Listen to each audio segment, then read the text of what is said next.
So it was a good week though. Like it was a good week. And so we get back to our main series that we've been in this past month, and it's all about the exchange lifestyle, engaging in God to experience what it is that He has for you. And so today we're diving into experience part 1. What does it mean to truly experience God?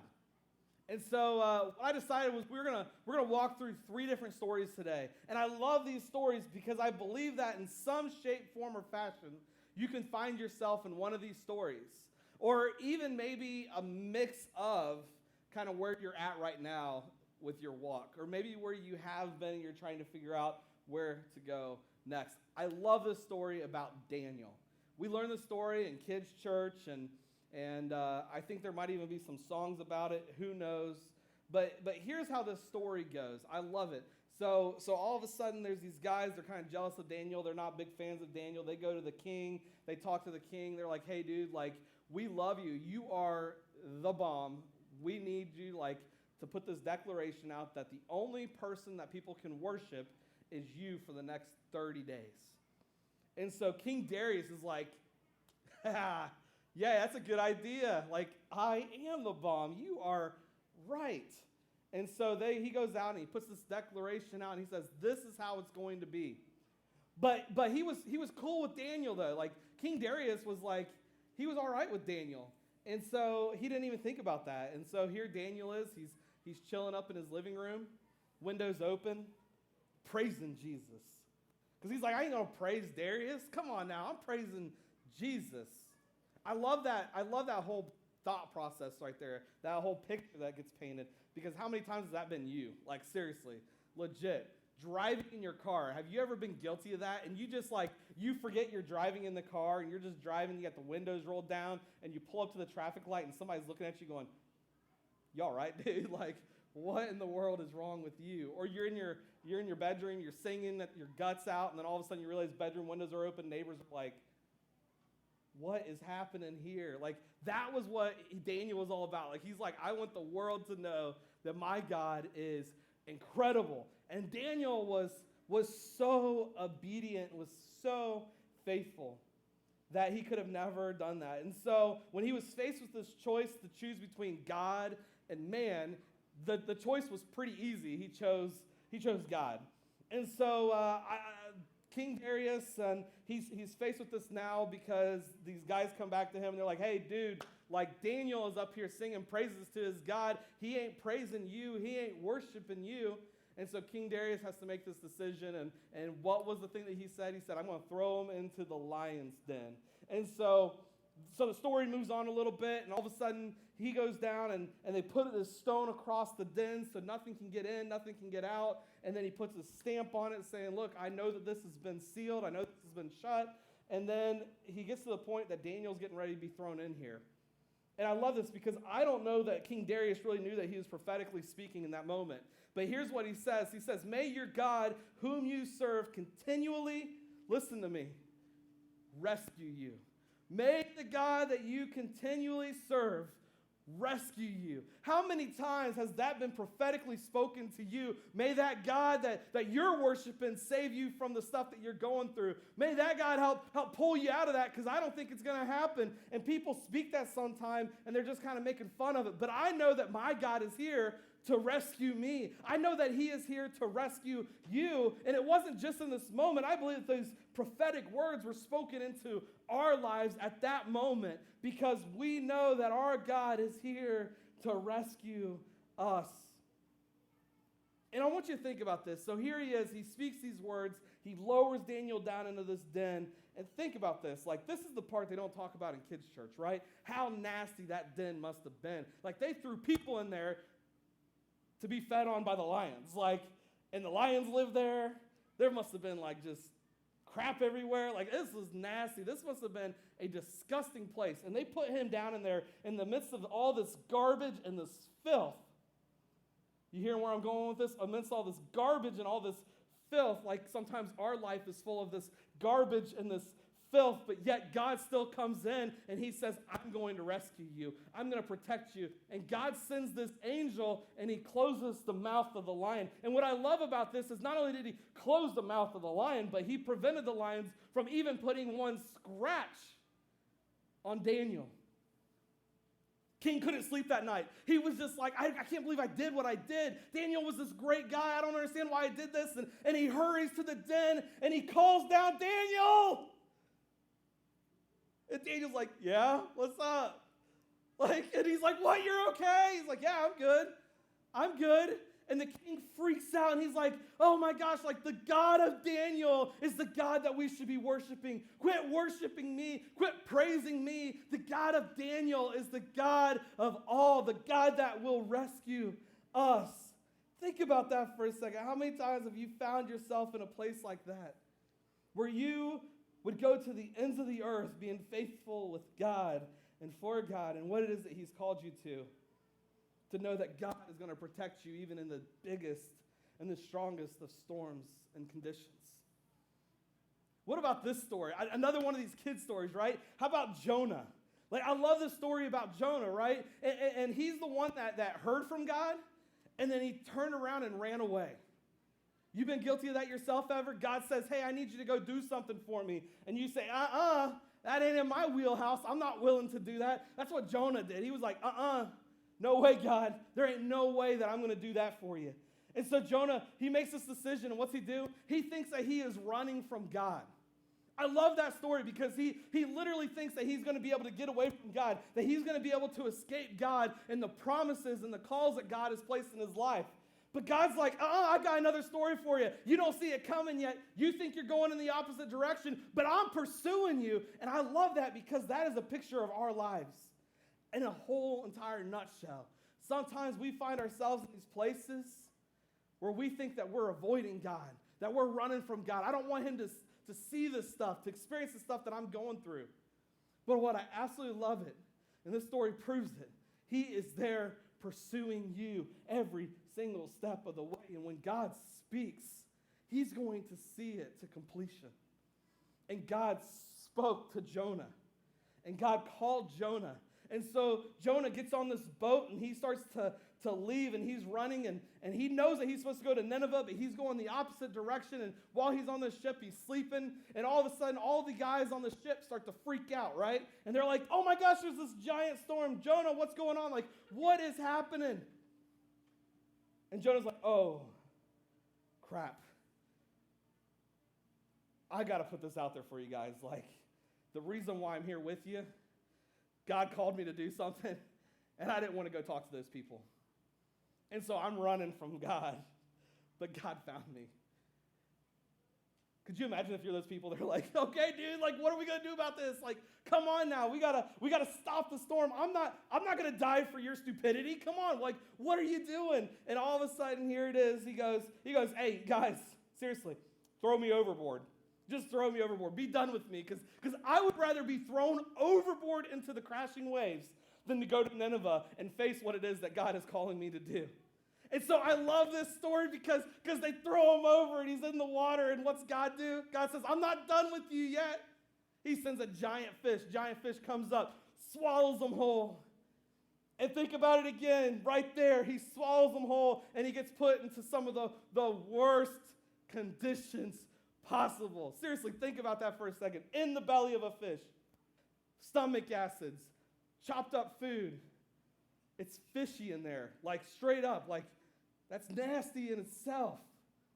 But he's stuck in this, But God still went to him, even in the midst of all this garbage, nastiness, and chaos. And I love it because there's this picture that's painted that Jonah started freaking out a little bit. 3 days in the belly of this fish, and Jonah starts calling out to God. God, if you get me out of this situation, I promise you I will go to Nineveh. I will do what it is that you're calling me to do. God, if you only get me out of this situation. But here's the reality of that prayer. That is a prayer that many people pray when they get found in a situation that they don't see any way out of. When they are faced with a medical decision and they're trying to figure out if God is going to be there in that situation and what's going to happen there, prayers and all these different things are going to take place and happen. Or what about the places that you can't seem to fight yourself out of and you're stuck in this den and it just seems like everything's coming after you and you make these promises and oh my gosh, God, I will do anything. God, I will do anything.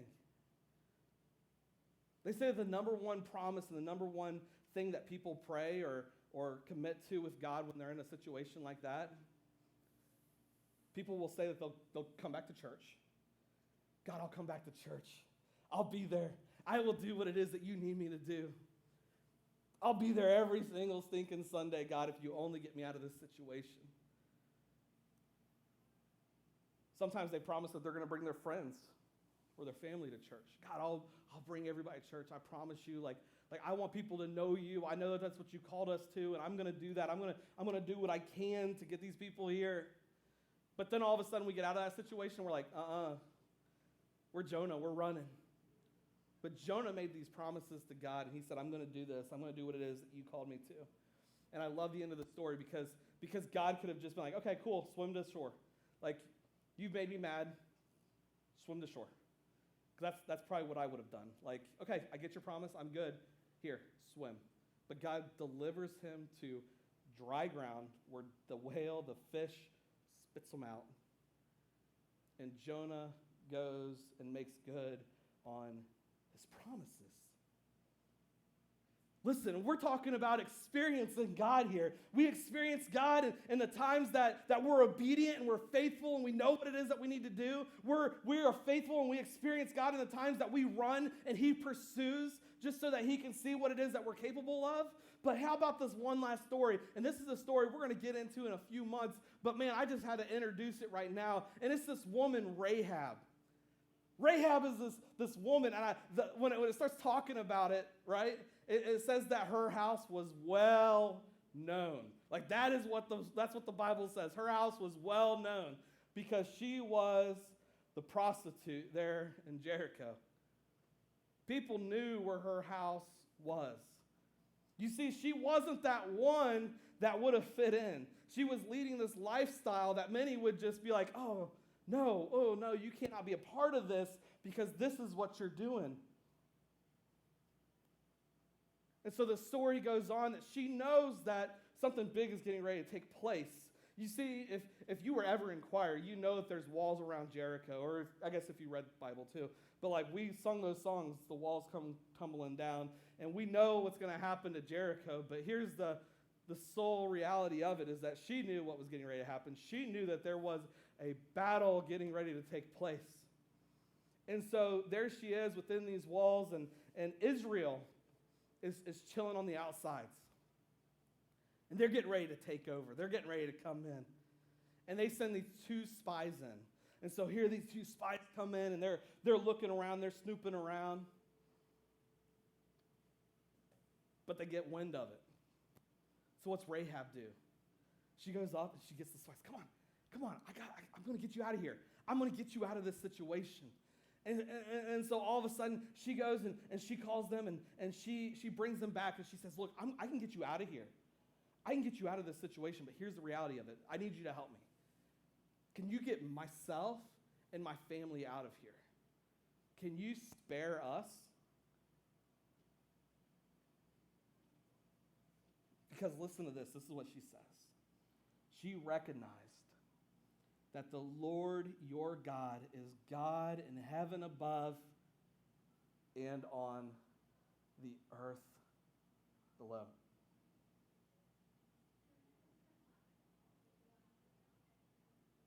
The one that many times people talk bad about, probably wouldn't let their kids play with her kids.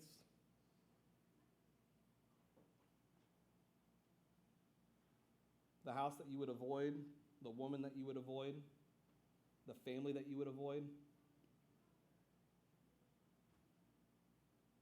She's starting to get it. And I love it because the next day the battle came. And these two guys made well on their promise. they went to Joshua and they said, hey, Joshua, like this woman Rahab helped us out in the biggest of ways. I need your help. And so Joshua sends these two guys in, these spies back in, and they get Rahab and they get her family and they take her to safety.